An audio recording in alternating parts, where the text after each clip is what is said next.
Спасибо большое. Добрый день, уважаемые коллеги.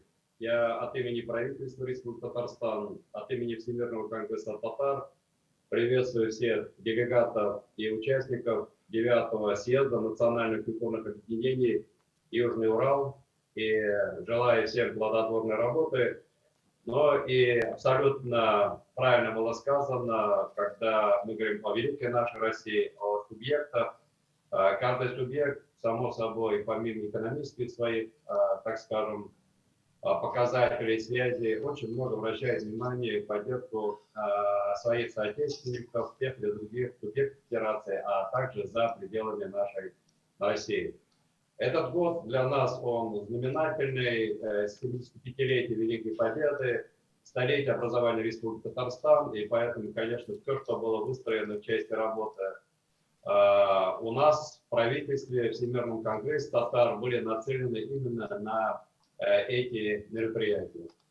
Мы, когда говорим Республика Татарстан и, в частности, Всемирный конгресс татар, в 2017 году по поручению президента Республики Татарстан на очередном съезде был создан Национальный совет Милишра Всемирного конгресса татар, и по предложению Рустама Нургалиевича и делегаты съезда поддержали меня как заместителя премьер-министра, избрали председателем Национального совета, туда вошли 75 человек. И вот с этого момента, конечно, деятельность Всемирного конгресса татар начала обретать другой такой смысл, и все-таки возможности правительства, личной должности позволяет сегодня встречаться в субъектах Российской Федерации высшими должностными лицами, ответственными руководителями, которые курируют внутреннюю политику с мэрами, городами, и поднимать те вопросы, которые важны для развития. Когда мы говорим татар, это не принципиально, что татарин или не татарин. У каждого народа, у каждой национальности те вопросы много, которых надо поднимать, которых надо сообща решать. Ну, получилось так, что Всемирный конгресс татар, он уже почти 30 лет работает.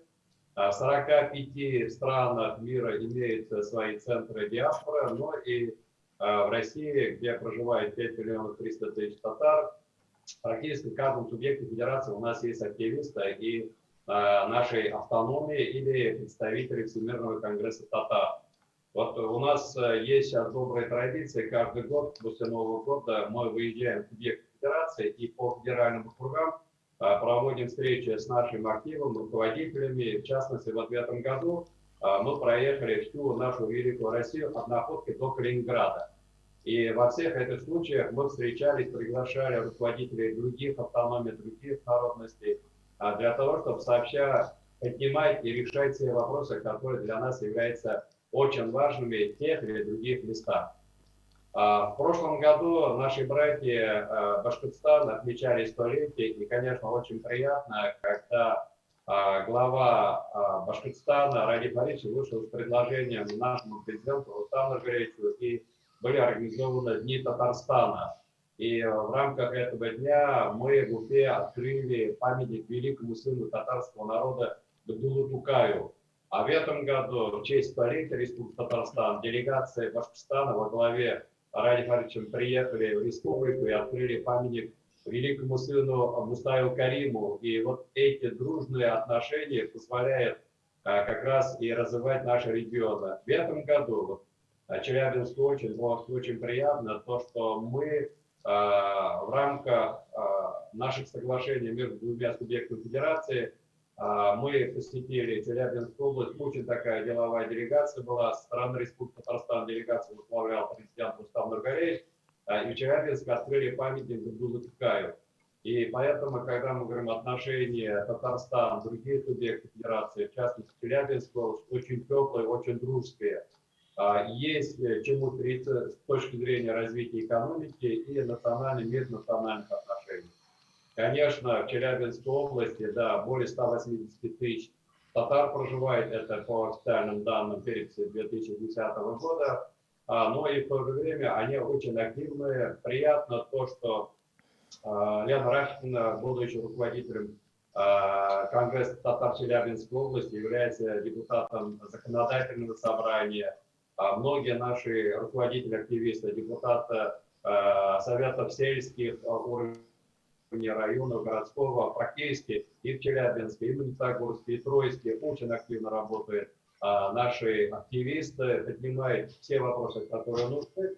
Но самое главное, что важно, всегда находит понимание со стороны представителей власти, то ли муниципального уровня, то ли Челябинской области. Вот это очень хорошо, то, что вот такие форматы встреч, вот проведение различных форумов, включая съезд, то, что власть слышит, власть поддерживает. Да, грантовые формы, другие формы есть. То ли это воскресная национальная школа. Вот недавно, вот, буквально на прошлой неделе в Ульяновской области лично губернатор Сергей Иванович открывал детский садик в одном из таких густонаселенных пунктов, где живут плотно татары. Детский садик татарского формата на 120 детей. Поэтому, когда государство видит, слышит и поддерживает, это Россия. Это великая Россия, и поэтому независимо, ну, Республика Татарстан проживает 173 национальности. Мы к каждому обращаем особое внимание, пусть это через Дома дружбы народов, через это Ассамблея народов Татарстана, через муниципалитетов. И вот в Челябинской области это мы тоже очень прекрасно видим.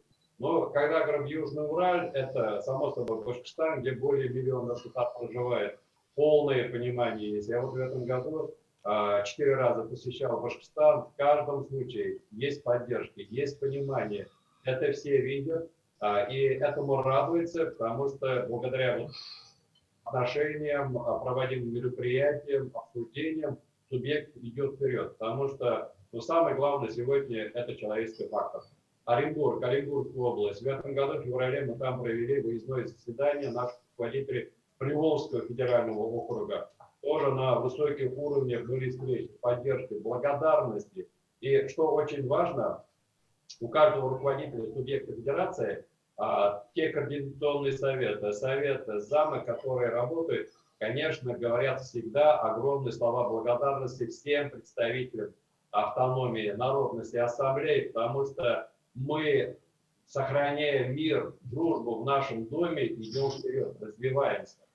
Вы знаете, вот в честь 75-летия мы в Челябинской области, помимо всех встреч, проводили большое количество мероприятий, и у нас там есть аксакал. Наши два руководителя Челябинской области, Республики Татарстан, пригласили его в кабинет губернатора и вручили медаль столетия образования Республики Татарстан. В это время мы ему говорили, ему уже 103 года. На прошлой неделе ему исполнилось 104 года. Он читает свои стихи, которые практически прославляют территорию Челябинской области, всех людей, которые там живут. 104 года и живет, и активно ведет свою работу. Нам бы побольше таких людей, которые гордились бы своей территорией, своим народом, своими руководителями, историей. И самое главное, это, конечно, передавать сейчас подрастающему поколению. 2021 год в Республике Татарстан объявлен годом родных языков и народного единства. В субботу у нас состоялось заседание Национального совета Всемирного конгресса татар, и мы года татарского народа, по этому плану утверждены. Дай Бог, Аллах, Всевышний, чтобы, пусть даже сегодняшний формат, он тоже очень хорош, можно подключить всех и вся, и в онлайне посмотреть, и внести свои предложения, чтобы уже 2021 год, значит, который практически скоро наступит, дал бы нам возможность плодотворно, взявшись за руки, всем работать во имя, конечно, процветания нашей великой России и мира на земле. Поэтому я желаю всем делегатам, участникам сегодня плодотворной работы. И пусть все те решения, которые сегодня будут приняты, конечно, были во благо жителей Челябинской области, Южного Урала и всей России. Спасибо.